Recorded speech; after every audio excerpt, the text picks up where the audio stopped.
Olá, povo de Deus, terceiro domingo da Páscoa, 14 de abril de 2024. Nossa reflexão de hoje é a partir de Atos 3, de 13 a 15, 17 a 19, primeira carta de João 2, de 1 a 5a e Lucas 24, de 35 a 48. Pedro se dirigiu ao povo dizendo: o Deus de Abraão, de Isaque e Jacó, o Deus de nossos antepassados, glorificou seu servo Jesus. Vós o entregastes e o rejeitastes diante de Pilatos, que estava decidido a soltá-lo. Vós rejeitastes o santo e o justo e pedistes a libertação para um assassino. Vós matastes o autor da vida, mas Deus o ressuscitou dos mortos, e disso nós somos testemunhas. E agora, meus irmãos, eu sei que vós agistes por ignorância, assim como vossos chefes. Deus, porém, cumpriu desse modo o que havia anunciado pela boca de todos os profetas, que o seu Cristo haveria de sofrer. Arrependei-vos, portanto, e convertei-vos, para que vossos pecados sejam perdoados. Os versículos 11 e 12 que abrem a perícope de hoje mostram Pedro inteiramente consciente de que o fazer o paralítico andar nada tem a ver com o poder deles, dos apóstolos, e sim com o poder de Deus a eles conferido. Usando uma linguagem que eles entendiam bem, Pedro recorria ao testemunho dos antepassados, invocando o Deus de Abraão, Isaque e Jacó. Esse poder de Deus, compreendido à luz do querigma cristão, era suficiente para fundamentar a fé em Cristo. Pedro tenta amenizar a acusação aos judeus pelo assassinato de Jesus, dizendo que eles podem ter agido por ignorância.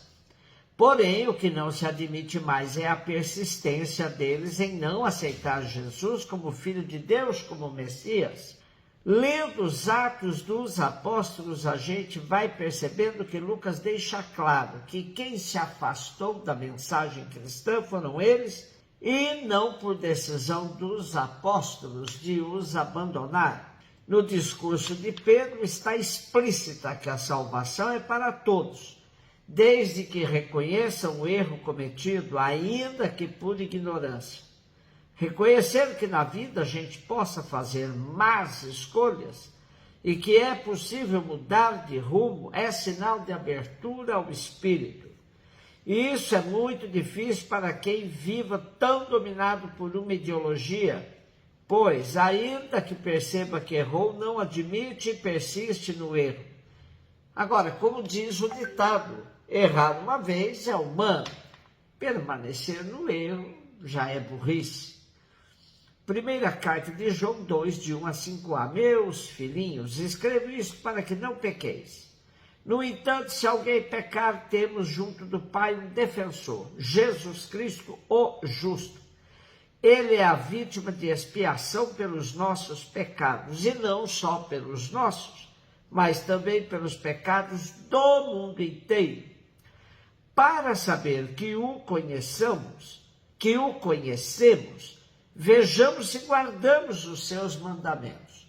Quem diz, eu conheço a Deus, mas não guarda os seus mandamentos, é mentiroso, e a verdade não está nele.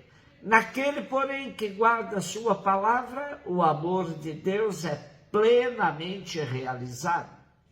A Ásia Menor é o chão destinatário desse escrito.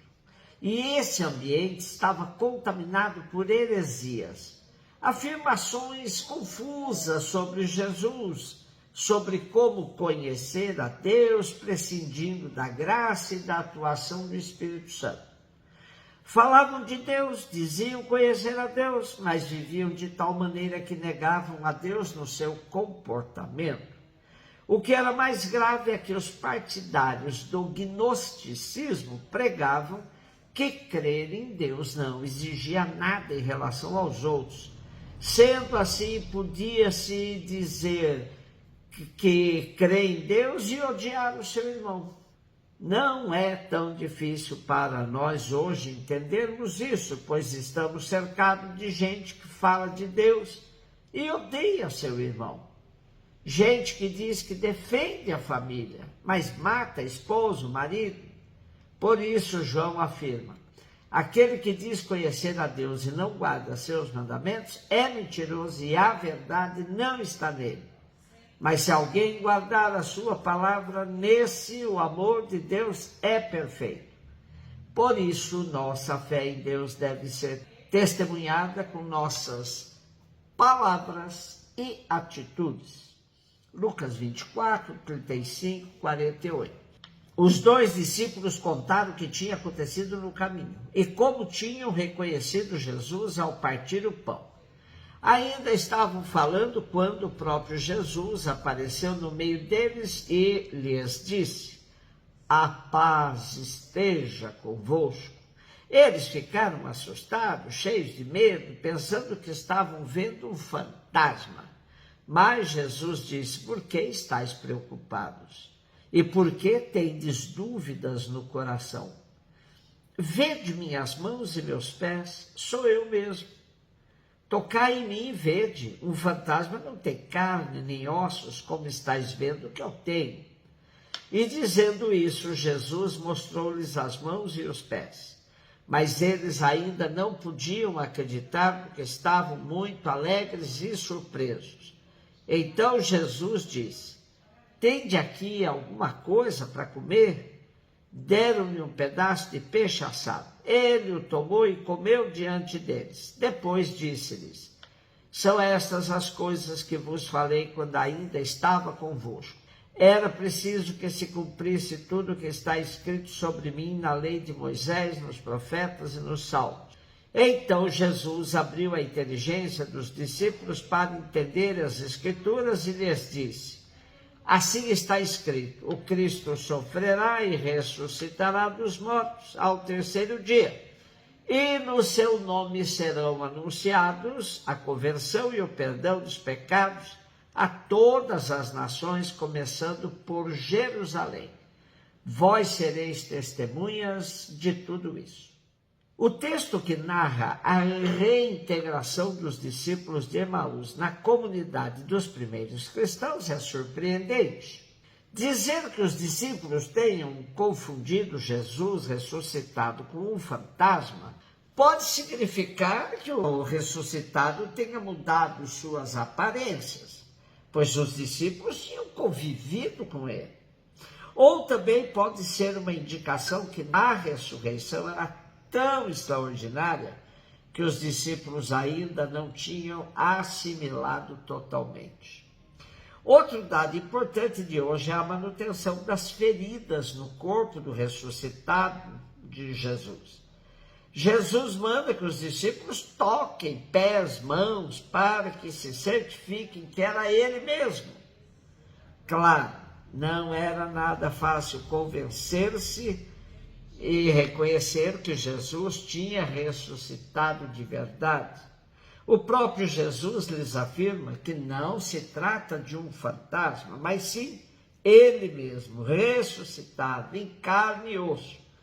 As marcas dos pregos nas mãos e nos pés serão sempre um sinal profundo de que o ressuscitado está verdadeiramente no meio dos que creem nele.